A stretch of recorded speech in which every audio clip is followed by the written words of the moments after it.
Hey, what's going on, everybody? Video 44 coming at you with another video. All right, so I hear that JJ Redick possibly wants to add Rondo to his coaching staff. I think that's a very good thing. It's exactly what Laker fans would probably hope for.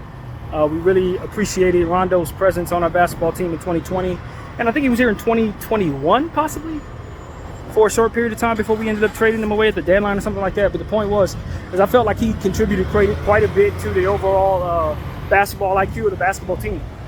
And we know that one of the reasons why we were able to get the championship is because we had so many high basketball IQ people all over the organization at the time. And you're talking about, Lionel Hollins, Jason Kidd, LeBron James, Rondo, veterans that knew the game, and it really put us in a position to have a strong regular season and ultimately be able to make it through the bubble. So while a lot of people don't give a lot of credit to the bubble championship, I actually think it was one of the more difficult championships to win, and Rondo had a great deal to do with why we were able to strategize properly through the trial of that circumstance. So I think bringing him back is a great idea. From what I understand, he does want to be an assistant coach in this league right now, so hopefully he will be added. Hopefully he will be added to the coaching staff. It's the only name that I've heard rumored at this point in regards to what JJ Redick would ultimately prefer. I don't know how much he has control over the roster in regards to the coaching staff team. I'm not really sure, but I think it would be in the Lakers' best interest to give him as much freedom to surround himself with the people that he wants around him as humanly possible, and just let the chips fall where they may with that. He's, from what I understand, the team that he wants to put around him are an experienced bunch. So JJ, Rondo doesn't fit that, but at the end of the day, we're hopeful that he'll put some previous head coaches on the team as well, kind of help him with the ropes of what it takes to be a full-time head coach in this league. And that's really what it's about, man, just surrounding yourself with the right people. And I hope that in doing so, we'll kind of coach him through the coaching rookie season. So that's really what it's about, man. He's gonna need a lot of help, just like Vogel did.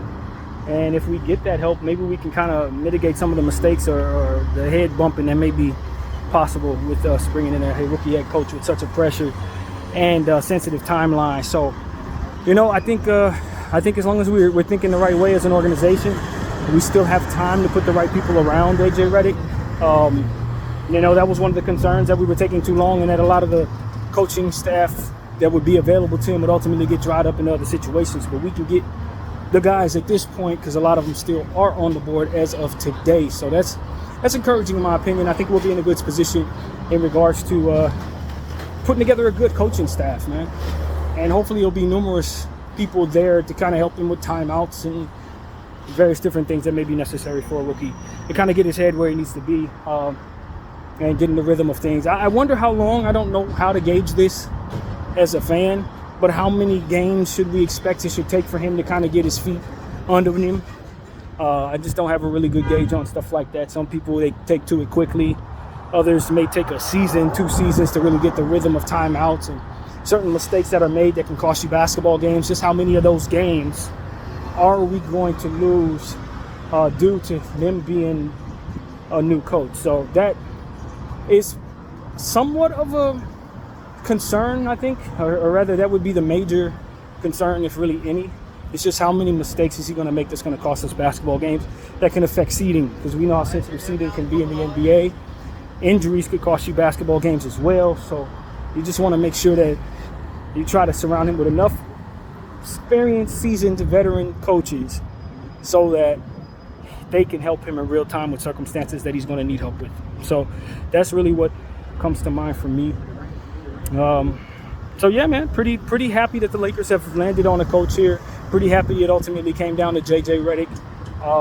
I know a lot of Laker Nation may not be very pleased with this, because a lot of people were hopeful that we would go with a more experienced coach, maybe some of your favorite names.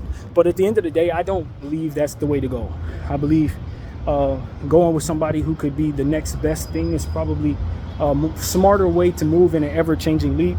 And given the fact that this league is changing as it is, you want somebody who can do the job. You want somebody who can come in and be up to standard with today's style of play, understand today's player, that kind of thing. You don't want somebody who was meant for yesteryear to try to come in, implement old things into new situations. And so that's really my point of view.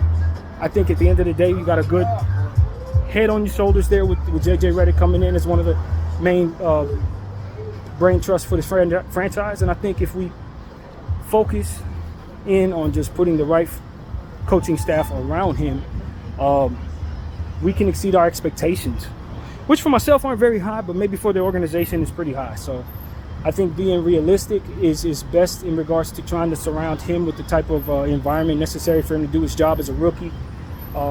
It's already going to be a lot of pressure coming from the media. It's already going to be a lot of pressure coming from us fans. But at the end of the day, he's new to this, and it's a lot of pressure on this man to get it right now. And so that's the problem with hiring a rookie coach for a timeline like this, where you got your LeBron James, you got your Anthony Davis. It's not a whole lot of room for them to fail in regards to the expectations of those who are paying attention to the team. So it's not about necessarily getting it right away for a rookie coach in most situations, but for this one, that is exactly what it is. So, you know, at the end of the day, I'm confident at this point that we picked up a very smart coach and a smart mind, and we'll see how well what his IQ is translates to what we see on the basketball floor. And you know, we'll go from there, man. We'll go from there. So that's the latest, man. Bringing in Rondo potentially, or there's a desire to have him as a part of the coaching staff, which is what the rumor is. Of course, we still have to actually sign JJ to the contract, 4-year deal. Framework is not being released at last I checked. So we're just gonna wait on that. Hopefully, there's no snags in the situation. I doubt that there would be, but we've seen stuff like that before. So nothing's done until it's signed under the dotted line. So that's really what it is, man. I encourage everybody to check out the other 2 Laker videos that I did. Since I created so much space on my phone, I'll be able to do more videos right now, or longer videos rather. So that's really encouraging for me right now. And I just thank everybody for watching BDF 44. That's pretty much what I gotta say for this video. I'm out.